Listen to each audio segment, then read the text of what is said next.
बिस्मिल्लाहिर्रहमानिर्रहीम। अस्सलामु अलैकुम वरहमतुल्लाहि वबरकातुहू।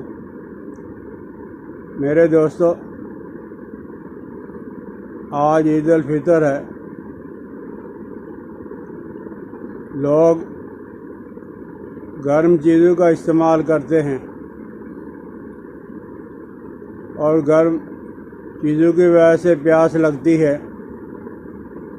तो वो बाज़ार से बने हुए शरबत ले लेते हैं। आप ऐसा करें कि इमली का शरबत बना लिया करें।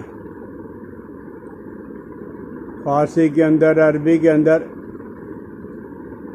इसको तमर हिंदी कहा जाता है, हमारे यहाँ इसको इमली कहा जाता है। अल्लाह जल्ल जलालुहु व अमन वालों ने इसके गूदे के अंदर स्टेरिक एसिड और टार्टरिक एसिड काफ़ी मिकदार में पाया जाता है। इमली के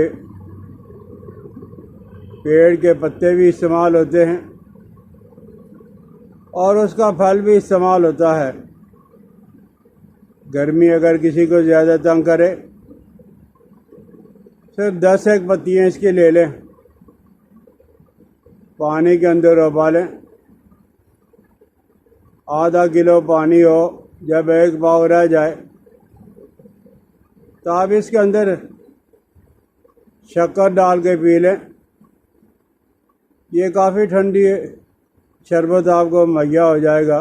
इसकी पत्तियाँ जब वो ठंडक बचाती हैं और फली का जो गूदा होता है वो हाजमा के लिए बहुत ज़बरदस्त होता है, मैदा को ठंडा करने के लिए। कब्र के शाह है, ये नज़ला ज़ुकाम के लिए इसके पत्ते इस्तेमाल किए जाते हैं। इमली का पत्ता बुखार और प्यास के लिए,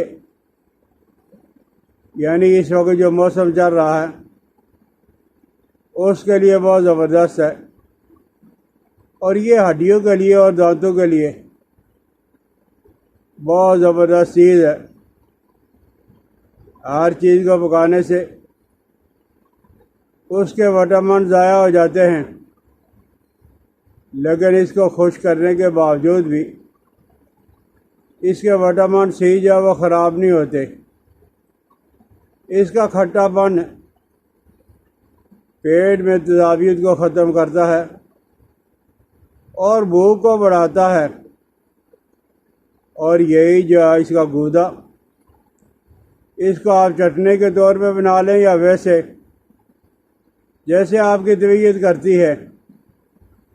जिन लोगों को उल्टी तंग कर रही है, जिन लोगों को प्यास तंग कर रही है, उल्टी और प्यास ख़त्म हो जाएगी।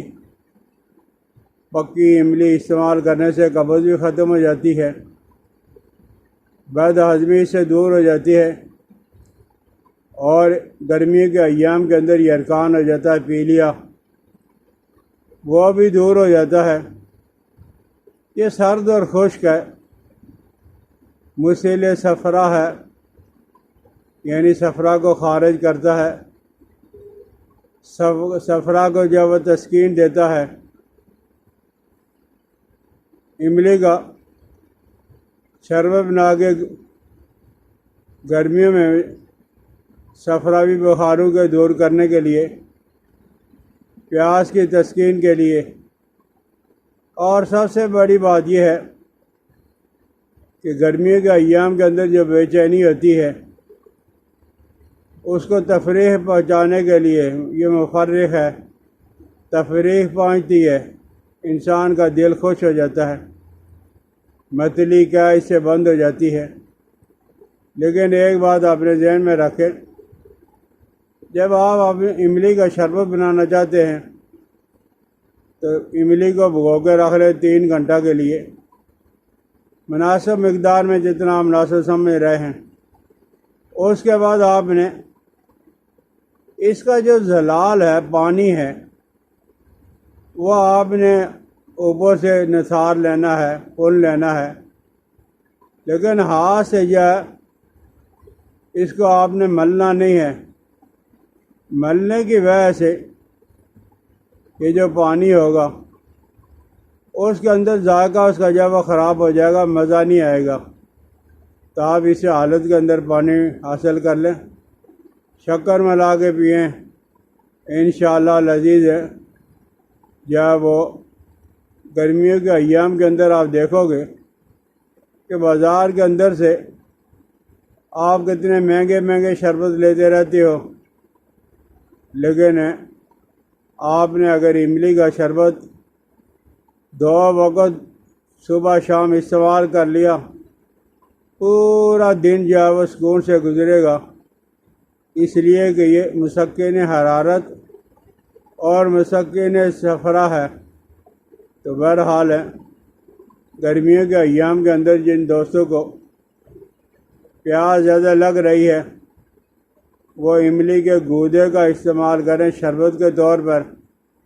और अगर किसी को जब वो बुखार तंग कर रहा है तो उसकी पत्तियों को थोड़ी मकदार में ले लें, पानी के अंदर उबाल के पानी का एक कप पी लिया करें। इंशाअल्लाह लज़ीज़ से उसका आपका बुखार भी दूर हो जाएगा। समझ आ जाए तो ज़रूर इस्तेमाल करें और मुझे अपनी दुआओं के अंदर याद रखना। आपकी मर्ज़ी, दोस्तों के साथ शेयर कर दें, बेल आइकन को दबा दिया करें या ना। अस्सलामु अलैकुम व रहमतुल्लाहि व बरकातुहू।